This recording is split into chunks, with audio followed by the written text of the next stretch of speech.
Meet my friend, Mr. Widemouth. I don't exactly recall how I met Mr. Widemouth. I think it was about a week after I was diagnosed with mono. My first memory of the small creature was asking him if he had a name. He told me to call him Mr. Widemouth because his mouth was large. In fact, everything about him was large in comparison to his body, his head, his eyes, his crooked ears, but his mouth was by far the largest. "You look kind of like a Furby," I said as he flipped through one of my books. Mr. Widemouth stopped and gave me a puzzled look. "Furby? What's a Furby?" he asked. I shrugged. "You know, the toy, the little robot with the big ears.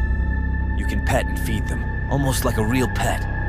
"Oh," Mr. Widemouth resumed his activity. "You don't need one of those. They aren't the same as having a real friend." I remember Mr. Widemouth disappearing every time my mother stopped by to check in on me. "I lay under your bed," he later explained. "I don't want your parents to see me because I'm afraid they won't let us play anymore." We didn't do much during those first few days. Mr. Widemouth just looked at my books, fascinated by the stories and pictures they contained. The third or fourth morning after I met him, he greeted me with a large smile on his face. "I have a new game we can play," he said. "We have to wait until after your mother comes to check on you because she can't see us play it. It's a secret game."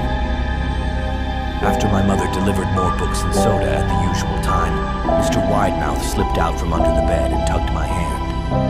"We have to go to the room at the end of this hallway," he said. I objected at first, as my parents had forbidden me to leave my bed without their permission, but Mr. Widemouth persisted until I gave in.